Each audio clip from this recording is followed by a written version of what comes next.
أعوذ بالله من الشيطان الرجيم بسم الله الرحمن الرحيم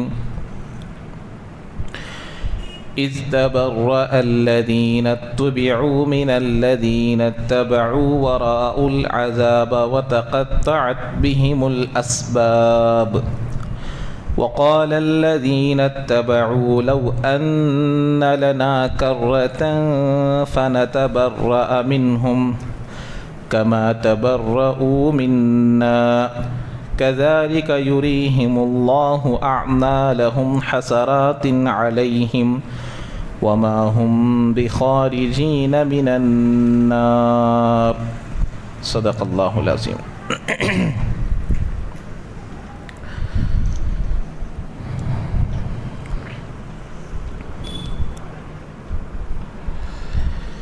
تو قیامت کے دن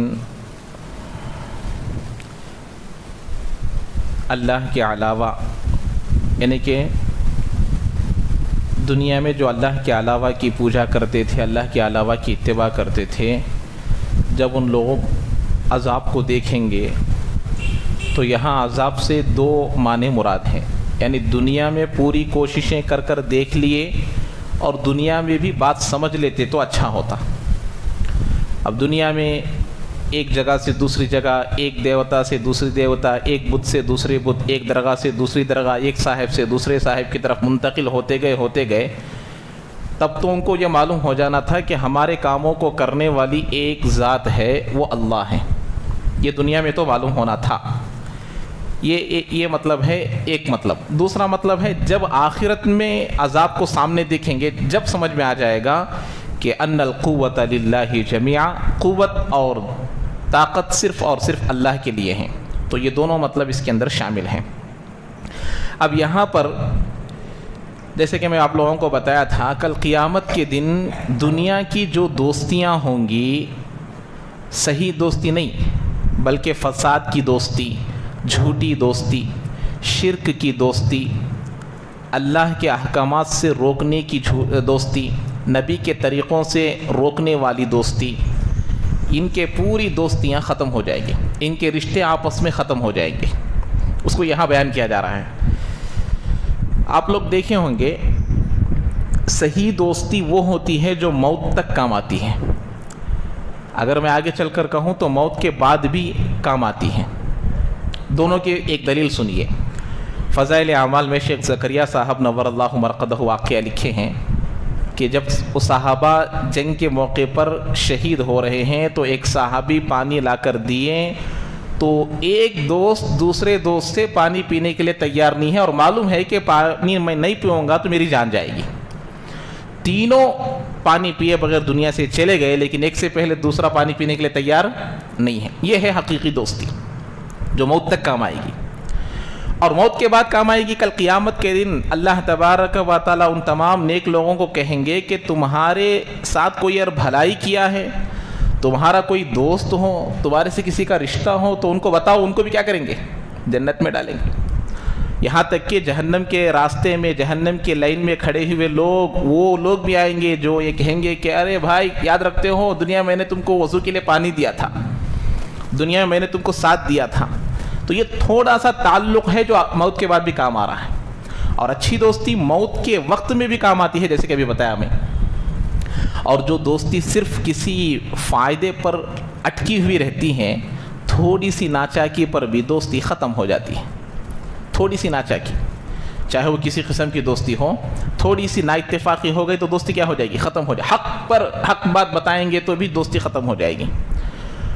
تو یہ دوستی کے سلسلے میں ہے، تو چھوٹی سی ناچاکی پر بھی وہ دوستی ختم ہو جاتی ہے۔ لیکن کل قیامت کے دن اللہ تبارک و تعالیٰ ایسی دوستیاں جو دنیا میں گمراہی کے راستے پر لے جانے والی دوستیاں ہوں گی، وہ وہاں پر دونوں کے تمام رشتے، تمام تعلقات، تمام کنیکشن ختم ہو جائیں گے۔ اس کو اللہ تعالیٰ یہاں بیان کر رہا ہے۔ کیا انداز میں بیان کر رہا ہے دیکھیے، استبرأ الذین اتبعوا من الذین اتبعوا، ان کے پیشوا دنیا میں جو لوگ فساد مچاتے ہیں یا شرک میں مبتلا ہیں یا برے کاموں میں مبتلا ہیں، ابھی آپ دنیا میں دیکھ رہے ہیں، ہندوستان میں ہی دیکھ رہے ہیں کتنے فسادات ہو رہے ہیں، یہ کون کرا رہے ہیں؟ خود سے کرنے کی طاقت نہیں ہے کسی کے اندر، خود سے کوئی آدمی فاسد نہیں بن سکتا۔ فساد کرنے والے الگ ہوتے ہیں، کرانے والے الگ ہوتے ہیں، اور کرنے والے دوسرے ہوتے ہیں۔ ان کو پیشوا، ان کو بڑے رؤسا، لیڈر، وہ آتے کیا میدان میں فساد کرنے کے؟ وہ نہیں آتے۔ تو جب وہ لوگ ان سے بیزارگی ظاہر کریں گے جنہوں نے اتباع کی ہے، جنہوں نے فالو کیا، تو ان کے لیڈرز ان سے بیزارگی ظاہر کریں گے جو ان کو فالو کیے ہوں گے۔ یہ ہے اس کا ترجمہ، استبرأ الذین اتبعوا من الذین اتبعوا ورأوا العذاب۔ کب؟ جب عذاب کو دیکھ لیں گے۔ میں نے آپ کو اس کی چھوٹی سی مثال دیا تھا، جیسے گالی جناردن ریڈی کو جب اس کو پکڑے تو یہاں جگن موہن ریڈی کو جب پوچھے تو اس نے کیا کہا؟ میں اس سے کوئی تعلق نہیں ہے، میں اس کو نہیں جانتا۔ کیوں؟ اب اس نے دیکھ دیا کہ بھئی اب اگر اس سے میرا تعلق ثابت ہو گیا تو سزا میں مجھے بھی پکڑے جانے کا امکان ہے۔ تو جب یہ پیشوا اللہ کے سامنے قوت کو دیکھیں گے، جب یہ لیڈرز اللہ کے سامنے سزا کو دیکھیں گے، دیکھ کر یہ کہیں گے نہیں، ان سے ہمارا کوئی تعلق نہیں ہے، ہم نے ان کو نہیں کہا کہ فساد مچاؤ، ہم نے ان سے نہیں کہا کہ مساجدوں کو توڑو، ہم نے ان سے نہیں کہا کہ مسلمانوں کے گھروں کی گراؤ، یہ خود سے گرائے ہیں، یہ خود سے کیے ہیں۔ یہ کہیں گے یہ لوگ، کون؟ ان کے پیشوا لوگ جب عذاب کو دیکھیں گے۔ وَتَقَطَّعَتْ بِهِمُ الْأَسْبَابُ، تو جب ان کے پورے تعلقات آپس میں کیا ہو جائیں گے؟ کٹ جائیں گے، ختم ہو جائیں گے۔ اب اس کے بعد سنیے اللہ تبارک و تعالیٰ، اب یہ جملہ کن کا تھا؟ لیڈرز کا۔ یہ جملہ کن کا تھا؟ لیڈرز کا، جو اوپر کھڑے ہو کر پورے کام کرا رہے ہیں نا، ان کا جملہ تھا، ان کا سینٹنس تھا۔ اب کن کا سینٹنس ہے؟ ان کی اشاروں پر چلنے والوں کا سینٹنس آ رہا ہے۔ اب ان کے اشاروں پر کام کرنے والوں کا سینٹنس آ رہا ہے۔ وہ کیا کہیں گے؟ وَقَالَ الَّذِينَ اتَّبَعُوا، وہ جنہوں نے ان کو فالو کیے نا، ان کی باتوں کو مانے، وہ کہیں گے لَوْ أَنَّ لَنَا كَرَّةً فَنَتَبَرَّأَ مِنْهُمْ كَمَا تَبَرَّأُوا مِنَّا۔ وہ کہیں گے کہ اے اللہ، کرتن، مکرر، بار بار آنے کو مکرر بولتے ہیں، کسی بھی بات کو بار بار تکرار بولتے نہیں، تکرار یعنی ایک کے بعد ایک کے بعد بار بار کرنے کو بولتے۔ تو انہوں بولیں گے کرتن کے معنی ایک بار لوٹنا، اللہ ایک بار دنیا میں بھیج دے۔ جب عذاب کو دیکھ لیے تو فالو کیے ہوئے لوگ بول رہے ہیں، کیا بولیں گے؟ ایک بار اللہ، کرتن، ایک بار ہم کو دنیا میں بھیج دے اللہ، فَنَتَبَرَّأَ مِنْهُمْ، ہم ان سے بیزارگی ظاہر کریں گے۔ کہاں پر؟ دنیا میں ہم ان سے بیزارگی ظاہر کریں گے۔ اب جیسے انہوں نے یہ کیا بولے؟ ہمارا ان سے کوئی تعلق نہیں ہے۔ کہاں بول رہے؟ آخرت میں عذاب دیکھنے کے بعد اللہ کے سامنے بول رہے تو دنیا میں اب ایک بار بھیج ہم نہ، دونوں کو بھی، ان کو بھی بھیج، ہم نہ کو بھی بھیج۔ ہم دنیا میں ان سے بیزارگی ظاہر کریں گے، کما تبرؤ منا، جیسے کہ آج یہ ہمارے سے بیزارگی ظاہر کر رہے ہیں، نہ تعلق، کنیکشن نہیں ہے، دوستی نہیں ہے، فرینڈشپ نہیں ہے، بول رہے نا، ایسا ہمیں دنیا میں بولیں گے۔ جب یہ بولیں گے یہ کام کرو، وہ کام کرو، مسلمانوں کے درمیان لڑائی ڈالو، مسلمانوں کو یہ کرو، وہ کرو، وہاں جاؤ، بولو، یہ کرو، یہ کر رہے نا، جب یہ دنیا میں ہمیں بولیں گے نا، ہم نہیں کریں گے، ہم ان کی بات نہیں مانیں گے۔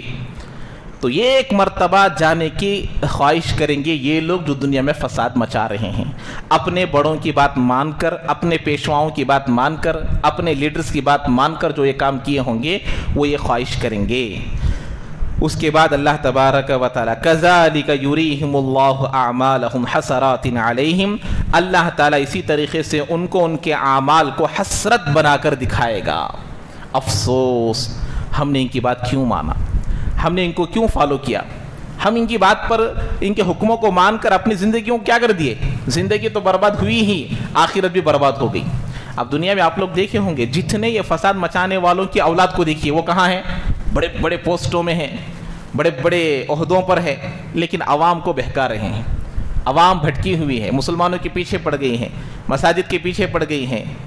تو وہ اسی سے معلوم ہوتا ہے کہ یہ فالو کرنے والے ہیں اور یہ ان کے لیڈرز ہیں، ان کا یہ حال ہوگا۔ تو اللہ تعالیٰ ان کے اعمال کو حسرات، افسوس کی چیز بنا کر دکھائے گا اس دن۔ اب یہاں پر تک ایک رکوع ختم ہو گیا، اب یہاں سے 21واں رکوع شروع ہو رہا ہے۔ اب یہاں پر اللہ تبارک و تعالیٰ، اس سے پہلے بتایا تھا الہکم الہ واحد، شرک سے بچنا، شرک میں نہیں رہنا، اللہ کے علاوہ تمہارا کوئی معبود نہیں، کل اللہ کے علاوہ تم کو کوئی عذاب سے بچانے والا نہیں۔ دنیا میں آدمی ایک سے اس سے اوپر والے کے پاس جاتا، اس سے بڑی پارٹی والے کے پاس جاتا، ڈسٹرکٹ کورٹ میں فیصلہ نہیں ہوا تو ہائی کورٹ کو جاتا، ہائی کورٹ نہیں ہوا تو سپریم کورٹ جاتا۔ یہ اللہ کا ایک وحدانیت کا ذکر ہے، شرک سے بچنے کا حکم آیا تھا۔ اب یہاں پر اللہ تبارک و تعالی ایک دوسرے شرک کا حکم بیان کر رہے ہیں. دوسرے رکوع میں ربط کنیکشن کیا ہے؟ پہلے رکوع اس رکوع کو وہاں پر بھی توحید کا ذکر تھا. توحید کا مطلب کیا؟ اللہ کے ساتھ کسی کو شریک نہیں کرنا، اللہ کے برابر کسی کو نہیں بولنا، اللہ کے صفات میں کسی کو شریک نہیں کرنا، اللہ کے ناموں میں کسی کو شریک نہیں کرنا، اس کی طاقت کے برابر کسی کی طاقت کو نہیں بولنا. یہ ہے وحدانیت. ان چیزوں میں کچھ کمی بیشی کرنا یہ شرک ہے. یہ تو ہم کو معلوم ہے. اللہ کو چھوڑ کر کسی کی پوجا کرنا، اللہ کو چھوڑ کر کسی کے سامنے سجدہ کرنا، اللہ کو چھوڑ کر کسی کے سامنے ہاتھ اٹھا کر مانگنا، اپنی مرادیں مانگنا، اپنی دعائیں مانگنا، یہ شرک ہے، عین شرک ہے. اب یہاں پر ایک دوسرے شرک کو بیان کیا جا رہا. کسی بھی چیز کو حلال بولنا، حرام کرنا، یہ کام کس کا ہے؟ اللہ کا ہے. ایک مفتی، ایک عالم کسی مسئلے کو بیان کر رہا ہے، یہ جائز ہے، یہ ناجائز ہے، تو یہ اس کی بات نہیں ہے. یہ کس کی بات ہے؟ اللہ کی بات ہے. یہ کام کر لو جائز ہے، یہ کام مت کرو ناجائز ہے.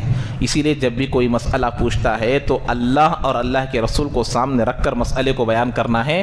سامنے پوچھنے والے سائل کو دیکھ کر مسئلہ نہیں بیان کرنا. سائل کو دیکھ کر مسئلہ بیان کریں گے تو اس کو مداہن بولیں گے، خیانت کرنے والا بولیں گے، اور یہ خیانت کرنے والوں میں شامل ہوگا. اسی لیے یہ اللہ کا حکم ہے. وہ کس کے بارے میں پوچھ رہا ہے؟ دین کے بارے میں پوچھ رہا ہے. آپ کے گھر کے اندر کی بات آپ سے پوچھ رہا ہے. اب باہر والے کو جب پوچھ رہا ہے تو معلوم ہے تو بولنا، نہیں معلوم ہے تو نہیں بولنا.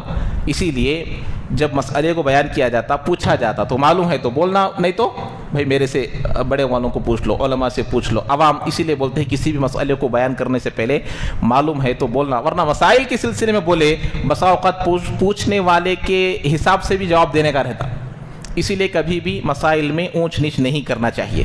تو یہاں پر اس زمانے میں مشرکین بہت سارے چیزوں کو اپنے اوپر حرام کر لیتے تھے. بعض جانوروں کو بتوں کے نام پر چھوڑ دیتے تھے اور ان کو کھانے کو حرام کر لیتے تھے. ان جانوروں کی عظمت کرتے تھے، ان کی تعظیم کرتے تھے. یہ یہاں پر بیان کیا جا رہا. اب یہاں پر دیکھیے، ایک تو یہ ہے کہ حلال اللہ نے چیزوں کو کیا اور حرام بھی اللہ نے کچھ چیزوں کو کیا. ان دونوں میں اللہ کا حکم ماننا ہے. اب اگر آدمی اپنی طرف سے کسی چیز کو حلال کرتا ہے یا حرام کرتا ہے، یہاں تک کہ کسی بھی ذات کو اللہ کے بعد کسی چیز کو حلال یا حرام کرنے کا حق نہیں ہے. تو اب یہ مشرکین اس طریقے سے کر لیتے تھے. عبداللہ بن سلام رضی اللہ تعالیٰ عنہ یہودیوں کے بڑے عالم تھے. کس کے عالم تھے؟ یہودیوں کے بڑے عالم. اس سے پہلے بھی ان کا ذکر آیا ہے. تو یہ ان کے زمانے میں یہود جو ہے بہت ساری چیزوں کو اپنے اوپر حرام کر لیے تھے. ان میں سے وہ اونٹ کے گوشت کو بھی حرام کر لیے تھے. اونٹ کا گوشت حلال ہے نہیں ہے تو وہ حرام کر لیے تھے. تو جب یہ اسلام قبول کیے، مسلمان ہو کر اللہ کے نبی کے پاس آئے، تو اونٹ کا گوشت کھانے کا جب موقع آیا تو کراہت دل میں تھی. اونٹ کا گوشت کھانے کی عادت نہیں ہے، تو جب سامنے پیش کیا گیا تو کھانے کے لیے تیار نہیں ہوئے. تو کہا کہ میں حرام تو نہیں جانتا لیکن میری طبیعت اس کو پسند نہیں کرتی ہیں. تو وہ ایک تو وہاں پر دو چیزیں ممکن، ایک تو کراہت، طبیعت ساتھ نہیں دے رہی کھانے کے لیے، دوسرا اس کی تعظیم، اس چیز کو نہ کھانا اس کی تعظیم کی وجہ سے ہے. تو اللہ تبارک و تعالیٰ کو یہ بات پسند نہیں آئی. فوراً اللہ نے ایک آیت نازل فرمائی، یا ایھا الذین آمنوا ادخلوا فی السلم کافہ. اے ایمان والوں، یا ایھا الذین آمنوا، کفروا نہیں کہا، مشرکین نہیں کہا، یہود نہیں کہا، نصارہ نہیں کہا، نماز پڑھنے والوں، روزہ رکھنے والوں، زکوٰۃ دینے والوں، تم سے ہی میرا خطاب ہے. ادخلوا فی السلم کافہ، پورا دین میں داخل ہو جاؤ. تھوڑا نہیں، آدھا بیدھا دن نہیں، پورا دین. نماز میں جیسے اللہ کی پوری پیروی کرتے ہیں، ایسے ہی نکاح میں بھی، ولیمے میں بھی، اور جینے میں، گھر میں، مرنے میں، پیدائش میں، عقیقے میں، ولیمے میں، ہر چیز میں دین میں داخل ہو جاؤ. آج ہمارا معاملہ کیسا ہے؟ نکاح مسجد میں تو کرتے ہیں الحمدللہ، یہ آدھا عمل ہوا. اب وہاں جا کر شادی حال میں جا کر دیکھیں گے تو شریعت کی دھجیاں اڑائی جا رہی ہیں. عورتیں مرد ایک ساتھ بیٹھ کر کھا رہے ہیں، ویڈیوگرافی کی جا رہی ہیں، فوٹوز نکالے جا رہے ہیں، اور عورتوں کی بے پردگی میں مرد بھی داخل ہو رہے ہیں. اور نام کے لیے مسجد میں نکاح ہو گیا ہے اور کہتے ہیں کہ میں نے میرے بیٹے کا نکاح مسجد میں کرایا ہے. ارے بھائی، یہ تو یہ پورا کب ہوگا؟ وہاں پر بھی شریعت کی پابندی کی جا رہی ہو، وہاں پر بھی عورتوں کا الگ انتظام، مردوں کا الگ انتظام ہوگا. اب ہے ادخلوا فی السلم کافہ، ورنہ یہ ادخلوا فی السلم کافہ نہیں ہے، آدھا دین میں ہے اور آدھا بے دینی ہے. ایسا ہی ہو رہا ہے آج.